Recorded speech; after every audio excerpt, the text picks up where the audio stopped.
শিৱসাগৰৰ বিধায়ক অখিল গগৈৰ পাছত এবাৰ উচ্ছেদিত কাষত ৰৈ কান্দিছে ৰকিবুল হুছেইনে এক্সক্লুসিভ দৃশ্য আহি পৰিছে বিলাসীপাৰাৰ উচ্ছেদস্থলীত গৈছে আৰু যিখন উচ্ছেদিত লোক আছে যিসকলক চৰকাৰ প্ৰশাসনে উচ্ছেদ কৰিছে তেওঁলোকক খাবতি ৰকিবুল হুছেইনে কান্দিছে দুবুৰীৰ সাংসদ ইয়াৰ আগৰ দৃশ্য দেখিছিলো যে অখিল গগৈয়ে কান্দিছিল শান্তনা দিছিল অখিল গগৈয়ে এজন উচ্ছেদিতৰ যুৱকৰ পৰা গান শুনিছিল আৰু তাৰ পাছত এবাৰ এই সকল উচ্ছেদিতৰ কাষত ৰকিবুল হুছেইন গৈছে আৰু ৰকিবুল হুছেইনে তেওঁলোকক দেখি থাকিব নোৱাৰিলে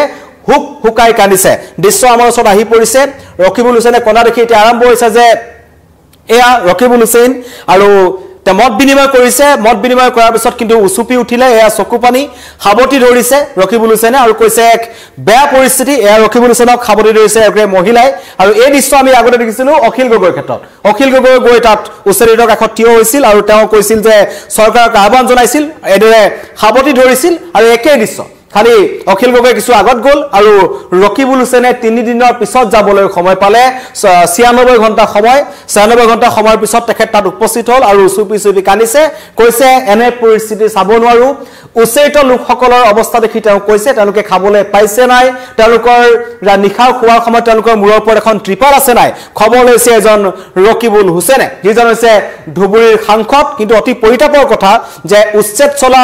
3 দিনৰ অন্ততহে তেওঁ তাত যাবলৈ সময় পাইছে সমগ্ৰ ৰাজ্যজুৰি এটা তীব্ৰ প্ৰতিক্ৰিয়াৰ সৃষ্টি হ'ল কিন্তু ইয়াৰ পৰা এটা কথা প্ৰমাণ হ'ব পাৰি যে বিলাসীপাৰাৰ উচ্ছেদক লৈ এতিয়া সমগ্ৰ ৰাজ্যত এটা ৰাজনীতি আৰম্ভ হৈছে আৰু তাৰে এটা দৃশ্য আমি দেখিবলৈ পাইছো এয়া বিধায়কসকলৰ কণ্ডাকটা বিশেষকৈ অখিল গগৈৰ ক্ষেত্ৰত আমি দেখিছিলো অখিল গগৈক এটা কথা সকলোৱে প্ৰশ্ন কৰিছিল যে ইয়াৰ আগতো অখিল গগৈ কাজিৰঙাত একাংশ যেতিয়া বাংলাদেশী লোকক তাৰ পৰা উচ্ছেদ কৰা হৈছিল তাতো তেখেতক এটা সক্ৰিয় ভূমিকা লোৱা দেখা পোৱা গৈছিল আৰু বিলাসীপাৰাটো পলম নোহোৱাকৈ তেওঁ গৈ তাত উপস্থিত হৈছিল আৰু তাত উপস্থিত হোৱাৰ আগে বাছখনত কেনেকৈ উঠিছিল মানুহৰ আগত দেখা কৰি কেনেকৈ নামি দিব লাগে সেয়া কথা যেতিয়া ভাইৰেল হৈছিল তাৰ পিছতে কিন্তু অখিল গগৈ মনে আছে আৰু তাৰ পাছত এবাৰ ৰকিবুল হুছেইনৰ আবিৰ্ভাৱ ঘটিছে ৰকিবুল হুছেইনে কান্দিছে আৰু এই সকল লোকৰ লগত ৰকিবুল হুছেইন আছে বুলি কৈছে অনবৰতে আছে বুলি কৈছে প্ৰয়োজনত সহায় কৰিব বুলি কৈছে এয়া ৰকিবুল হুছেইনৰ উচুপনি অখিল গগৈৰ পাছত ৰাজ্যত আৰম্ভ হৈছে এবাৰ উচ্ছেদক লৈ ৰাজনীতি আৰু তেওঁ কৈছে যে আজি উপস্থিত হৈছিল বিলাসীপাৰাৰ যি চৰুৱা বাখৰ বুলি যিখিনি অঞ্চল আছে সন্তোষপুৰ বুলি যিখিনি অঞ্চল আছে য'ত এই সকল একাংশ যি উচ্ছেদিত লোক আছে তেওঁলোকে প্ৰশাসনৰ বাহন ভাঙি টছনছ কৰি দিছিল তিনিখনকৈ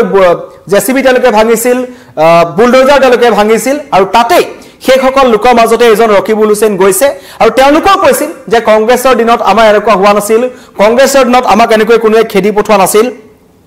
কংগ্ৰেছৰ দিনত আমাৰ ওপৰত কোনো ধৰণৰ জুলুম হোৱা নাছিল বুলি এই সকল উচ্ছেদিত কৰিব বিচাৰিছে কিন্তু এতিয়া সেই কংগ্ৰেছৰ নেতাক পাই একালৰ প্ৰতাপী মন্ত্ৰী কংগ্ৰেছৰ সময়ত আৰু বৰ্তমানৰ ধুবুৰীৰ সাংসদ যিজনে এবাৰ বদৰুদ্দিন আজমলক পৰাস্ত কৰি বিপুল সংখ্যক ভোটত ধুবুৰীৰ পৰা জিকি গৈছে তেওঁ কিন্তু মই ইতিমধ্যে কৈছো 3 দিনৰ অন্তত তেওঁ আহিবলৈ সময় পালে বিলাসীপাৰালৈ আৰু আহিয়ে এয়া কণ্ডাকটা আৰম্ভ কৰিছে যিটো পথেৰে বা যিটো নীতি আমাৰ অখিল গগৈ আৰম্ভ কৰিছিল এবাৰ ৰকিবুল হুছেইনে আৰম্ভ কৰিছে তেওঁলোকৰ দৰদ দেখুৱাইছে একল উচ্ছেদিতৰ খবৰ ল'বলৈ গৈ আৰু তেওঁ কৈছে বিজেপিয়ে খাপ হৈ খুটে বেজ হৈ জাৰে এয়া মন্তব্য কৰিছে ৰকিবুল হুছেইনে কৈছে কোনো কাৰণত উচ্ছেদ হ'ব নালাগে মুখ্যমন্ত্ৰীয়ে কৈছিল যে উচ্ছেদ হ'বই যিমানেই বিৰোধী বা অখিল গগৈ হওক বা অন্য ৰকিবুল হুছেইনক যোনে ইয়াত বাধা প্ৰদান নকৰক কিয় উচ্ছেদ চলিব এই কথা স্পষ্ট কৰি দিছিল মুখ্যমন্ত্ৰীয়ে আৰু মুখ্যমন্ত্ৰীয়ে স্পষ্ট কৰি দিয়াৰ পাছত এবাৰ ৰকিবুল হুছেইনক তাত দেখা পোৱা গৈছে তেওঁ গৈ পেলাই তাত কৈছে যে বিজেপি চৰকাৰৰ দিনত সংখ্যালঘুৰ ওপৰত যিসমূহ ঘটনা সংঘটিত হৈছে সেইবোৰ মানি ল'ব নোৱাৰি আৰু বিজেপিয়ে এই সকল লোকক টাৰ্গেট কৰি লৈছে বুলি ৰকিবুল হুছেইনে ক'ব বিচাৰিছে আৰু ৰকিবুল হুছেইনৰ মন্তব্যৰ পিছতে এতিয়ালৈকে কোনো ধৰণৰ প্ৰতিক্ৰিয়া প্ৰকাশ কৰা হোৱা নাই আৰু অখিল গগৈ যোৱাৰ পাছতে কিন্তু সেই বিলাসীপাৰাৰ উচ্ছেদস্থলীত কিছু অপ্ৰীতিকৰ পৰিস্থিতিৰ সৃষ্টি হৈছিল আৰু চাপৰত তেখেতক আটক কৰি ৰখা হৈছিল কিন্তু এতিয়া সেই অঞ্চলত গৈ উপস্থিত হৈছে ৰকিবুল হুছেইন আৰু ৰকিবুল হুছেইনৰ কথা এতিয়া ৰকিবুল হুছেইনক খাবতি ধৰিছে একল মহিলাই কান্দিছে আৰু ৰকিবুল হুছেইনেও তেওঁলোকক দেখি তেওঁলোকৰ দুখ দুৰ্দশা দেখি ৰৈ থাকিব নোৱাৰিল আৰু তেওঁ কৈছে খবৰ ল'বলৈ গৈছে ৰকিবুল হুছেইনে জনোৱা মতে আৰু খবৰ ল'বলৈ গৈছে পৰ্যাপ্ত সা সুবিধা তেওঁলোকে পাইছে নে নাই তাৰ খবৰ ল'বলৈ ধুবুৰী সাংসদ ৰকিবুল হুছেইন উপস্থিত হৈছে কিন্তু পৰিতাপৰ কথা যে এইখিনি খবৰ ল'বলৈ যোৱাৰ সময়ত তেখেতক প্ৰয়োজন হ'ল তিনি দিনৰ সময় তেখেতক লাগিল 3 দিনৰ পিছতে তেওঁলোকে যাবলৈ পাইছে এয়া হৈছে ৰকিবুল হুছেইনৰ উচুপনি আৰু মন্তব্য আহিছে আপোনালোকে মন্তব্য কৰিব পাৰে ৰমেন পাটোৱাৰীয়ে কৈছে খেল হৈছে এখন ৰাজনৈতিক খেলত পৰিণত হৈছে বুলি মন্তব্য কৰিছে জহিৰ উদ্দিনে কৈছে কংগ্ৰেছৰ কাৰণে এই অৱস্থা হৈছে এই সমগ্ৰ উচ্ছেদৰ কাৰণে কংগ্ৰেছ দায়ী বুলি আমাৰ ইয়াত মন্তব্য কৰিছে কিন্তু কংগ্ৰেছে দাবী কৰিছে যে সংখ্যালঘু লোকসকলক তেওঁলোকে টাৰ্গেট কৰিছে বিজেপি চৰকাৰে টাৰ্গেট কৰিছে উচ্ছেদ কৰিব বিচাৰিছে বুলি কৈছে আৰু যিসকল উচ্ছেদিত লোক আছিল তেওঁলোকৰ ফালৰ পৰা মন্তব্য আহিছিল যে কংগ্ৰেছৰ শাসনকালত আমাৰ এনেকুৱা হোৱা নাছিল প্ৰশ্ন উত্থাপন হৈছে যে কংগ্ৰেছৰ দিনতেই এই সকল লোকক তাত স্থাপন কৰা হৈছিল নেকি কংগ্ৰেছ চৰকাৰৰ জনাকৈ বা কংগ্ৰেছ চৰকাৰৰ তত্ত্বাৱধানতে এই সকল লোকক তাত স্থাপন কৰা হৈছিল নেকি চৰকাৰী ভূমি বেদখল কৰিবলৈ দিয়া হৈছিল নেকি সেয়া মন্তব্য আহিছে কিন্তু এজন হৈছে এজন কংগ্ৰেছৰ জ্যেষ্ঠ মন্ত্ৰী একালৰ প্ৰতাপী মন্ত্ৰী কিন্তু এতিয়া ধুবুৰীৰ সাংসদ আৰু তেওঁ এতিয়া তালৈ আহিছে আৰু সংখ্যালঘুৰ ভোটক লৈ যি ৰাজনীতি সমগ্ৰ ৰাজ্যত এটো চলি আছে আৰু কংগ্ৰেছৰ বিৰুদ্ধে এটো অভিযোগ আগৰ পৰাই আছে যে কংগ্ৰেছে সংখ্যালঘুৰ লোকসকলক তেওঁলোকৰ ভোট বেংক হিচাপে তেওঁলোকে ব্যৱহাৰ কৰে কিন্তু এই সংখ্যালঘুৰ লোকসকলৰ উন্নয়নৰ কাৰণে কংগ্ৰেছে বিগত সময়ত কোনো ধৰণৰ কাম নকৰিলে বুলি বিজেপি অভিযোগ আনিছে আৰু বিজেপি এটা স্পষ্ট কথা যে আমি খিলঞ্জিয়া পক্ষত আছো আমি খিলঞ্জিয়া মুছলমান লোকসকলক আমি উচ্ছেদ কৰা নাই আমি কোনো অন্য ঠাইত থকা স্থানীয় বাসিন্দা মুছলমান লোকসকলৰ ওপৰত আমি আক্ৰমণ কৰা নাই আমি এনেকুৱা একাংশ লোকক আমাৰ টাৰ্গেট কৰিছো যিসকলে চৰকাৰী ভূমি বেদখল কৰি বছৰৰ পিছত বছৰ তেওঁলোক বহি আছে গোৱালপাৰাৰ পাইকান সংৰক্ষিত বনাঞ্চলৰ ভূমি বেদখল কৰি বহি থকাসকলৰ বিৰুদ্ধে অভিযান চলিছে কাইলৈ পুনৰ অভিযান চলিব মুখ্যমন্ত্ৰীয়ে কালি কৈছিল আজি শুক্ৰবাৰ নামাজৰ কাৰণে তেওঁলোকে উচ্ছেদ অভিযান চলোৱা নাই কিন্তু পৰৱৰ্তী সময়ত অভিযান চলিব কিন্তু মুখ্যমন্ত্ৰী বা চৰকাৰৰ কঠোৰ সকিয়নিৰ মাজতে এতিয়া ৰাজ্যত এটো এটা নতুন ৰাজনীতি আৰম্ভ হৈছে কন্দা ৰাজনীতি য'ত প্ৰথম আৰম্ভণি কৰিলে অখিল গগৈ উচুপি কান্দিলে অখিল গগৈ আটক কৰা হ'ল অখিল গগৈ পিছত গৈ তাত গৈ সেইসকল সংখ্যালঘুৰ ওচৰত গৈছে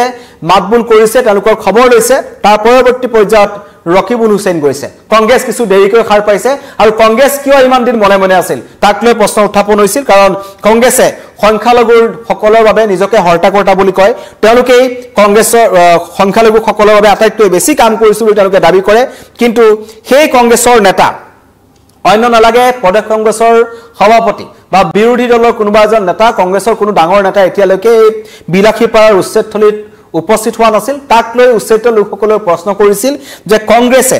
এই উচ্ছেদৰ পক্ষত আছে নেকি কি কাৰণত তেওঁলোক ইয়ালৈ অহা নাই বহু পলমকৈ 3 দিনৰ অন্তত এজন ৰকিবুল হুছেইন তালৈ গৈছে আৰু ৰকিবুল হুছেইন যোৱাৰ লগে লগে এয়া কন্দা কটা এটা ৰাজনীতি আৰম্ভ হৈছে ইয়াৰ পৰা ক'ব পাৰি যে অসমৰ